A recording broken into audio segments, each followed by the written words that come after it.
गुजरात के मुख्यमंत्री नरेंद्र मोदी कुछ भी करते हैं तो विवाद होता है। उन्होंने उपवास किया सद्भावना के लिए, लेकिन इसे भी कई तरीके से, कई नजरों से देखा जा रहा है। कोई इसे राजनीतिक चश्मे से देख रहा है तो कोई इसे प्रधानमंत्री के रास्ते का एक पुल बनता हुआ देख रहा है। बात करने के लिए खुद मौजूद है हमारे साथ नरेंद्र मोदी।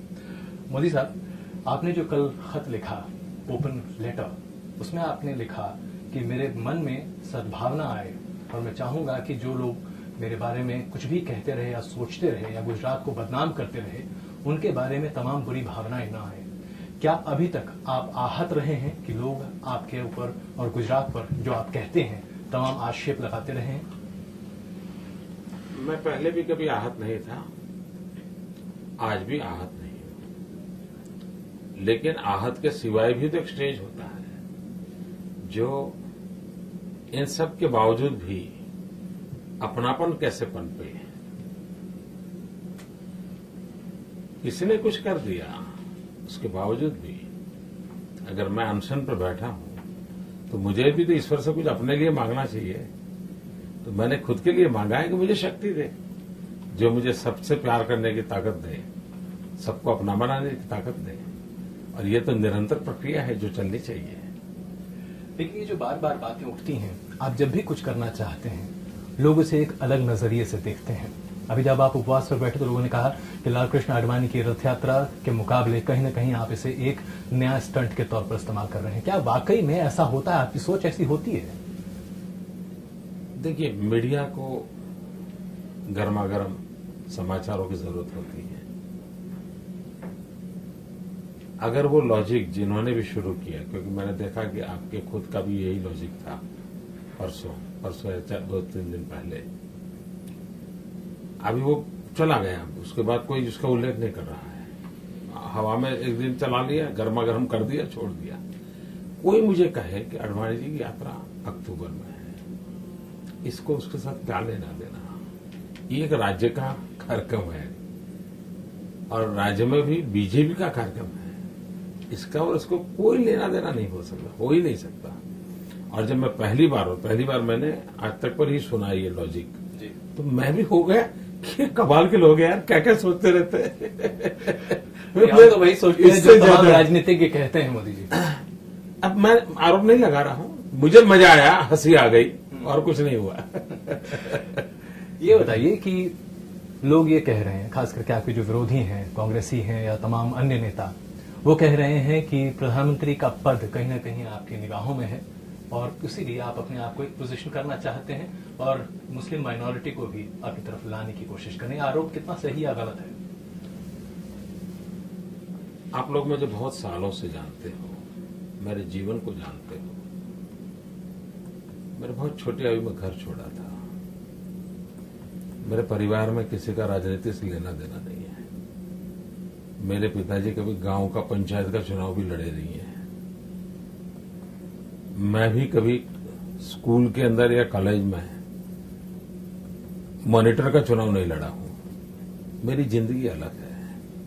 एक विशिष्ट परिस्थिति में मुझे जिम्मे गुजरात की जनता ने काम दिया है, मैं उसको कर रहा हूं।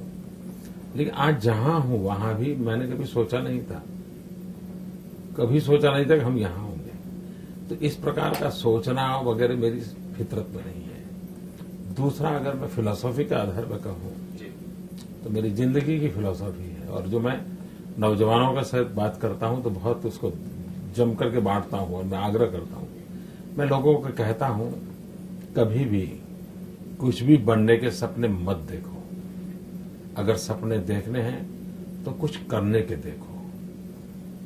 और इसलिए मेरे जीवन में कभी भी बनने का सपना कभी भी नहीं था, आज भी नहीं है। और ये मेरी लाइफ का फिलोसॉफिकल कन्विक्शन होने के कारण भविष्य में भी संभव नहीं है। हाँ, कुछ करने के सपने बहुत हैं। मैं इस देश के लिए, इस देश की जनता के लिए, एक गांव में बैठा हूं तो भी मैं देश के लिए काम करता हूं, एक पंचायत में बैठा हूं तो भी देश के लिए काम करता हूं, एक राज्य के लिए काम करता हूं तो मेरे लिए मैं देश के लिए काम करता हूं। क्योंकि मेरा मंत्र है भारत के विकास के लिए गुजरात का विकास।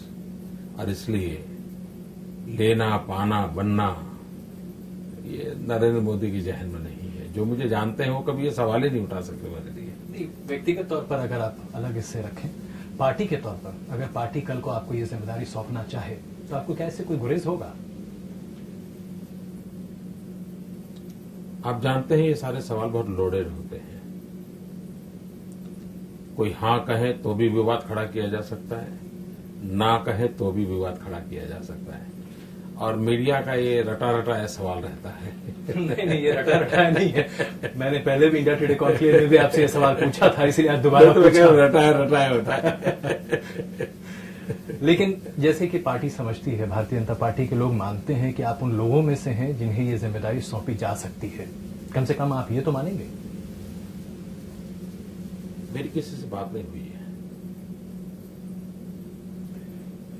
मोदी जी, एक और अहम सवाल, बहुत सारे ऐसे लोग जो कि खास करके राजनीतिक कमेंटेटर्स हैं, उनका ये मानना है कि आपके आने से कहीं न कहीं जो एनडीए गठजोड़ है वो साथ नहीं होगा, क्योंकि आज भी आपके मंच पर जेडीयू के नेता नजर नहीं आए और शरद यादव ने कहीं न कहीं आपको एक तरह से आक्षेप भी किया आज दिल्ली में।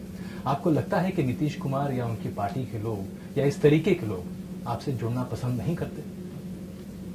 देखिए, एनडीए का भारतीय जनता पार्टी हिस्सा है। मैं भारतीय जनता पार्टी का कार्यकर्ता हूं, मैं भारतीय जनता पार्टी का मुख्यमंत्री हूं, तब भी एनडीए तो चल ही रहा है और बड़े अच्छे ढंग से चल रहा है, तो सवाल का निशान क्यों उठा रहे हो भाई? एक और सवाल मैं आपसे जानना चाहूंगा मोदी जी, व्यक्तिगत तौर पर पिछले 9 साल से लगातार आपके ऊपर एक के बाद एक आघात होते रहे हैं।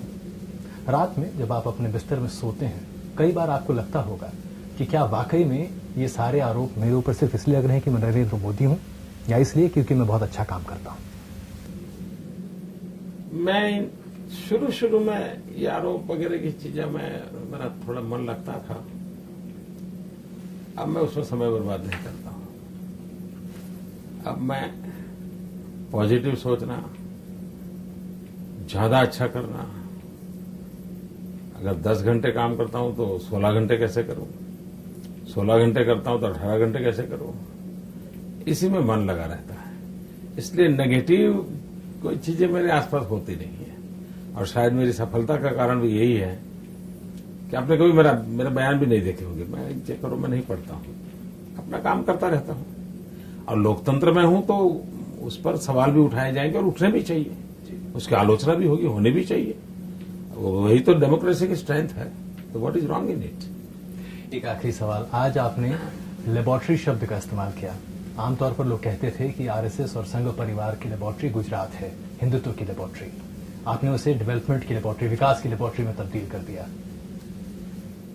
शायद धीमंत आपको अच्छे ढंग से बताएंगे। आपने शायद ये मेरा जादू पकड़ लिया कि नहीं, मुझे मालूम नहीं है। जो शब्द मुझे गाली के रूप में दिए जाते हैं, समय रहते उसी को मैं एसेट में कन्वर्ट कर देता हूं। तो प्रचारित करने की मेहनत आप लोग कर लेते हैं और बाद में उसमें रंग भरने का काम मैं कर देता हूं। तो अब मुझे किसी को लेबोरेटरी समझाने की मेहनत नहीं करनी पड़ती, लेबोरेटरी आपने समझा दिया था। अब लेबोरेटरी डेवलपमेंट की है, वही मुझे एक छोटा सा काम करना पड़ता है। मोदी जी, अगर हम वाकई में देखें तो आज जब आप अपने राजनीतिक करियर को देखते हैं, तो जहां से आपने शुरू किया आज जहां तक पहुंचे, इस मकाम तक पहुंचकर क्या आपको ये आत्मसंतोष है कि आप वो सब कुछ कर पाए या कर रहे हैं जो वाकई में आप करना चाहते थे? क्योंकि लोग आपके ऊपर आज भी कई तरह के सवाल खड़े करते हैं। देखिए, सार्वजनिक जीवन में हम अकाउंटेबल हैं और सवाल उठने ही चाहिए। हमारे पल पल का हिसाब मांगना ही चाहिए। तो कोई अगर सवाल उठाता है, it's a part of democracy and I must honour that question. तो ये तो कोई सवाल ही नहीं उठता कि ये क्या बात है। अच्छा, दूसरा विषय है कि जिस दिन किसी के इंसान के जीवन में कुछ करने का अब पूरा हो गया, उसका मतलब उसकी जिंदगी वहां समाप्त हो गई। जिंदगी का नाम ही यही है कि हर पल नया करने का इरादा हो, हर पल ज्यादा करने का इरादा हो। तो मैं तो ठहराव का विरोधी हूं जी। हम तो चलते रहना चाहते हैं और अधिक करना चाहते हैं।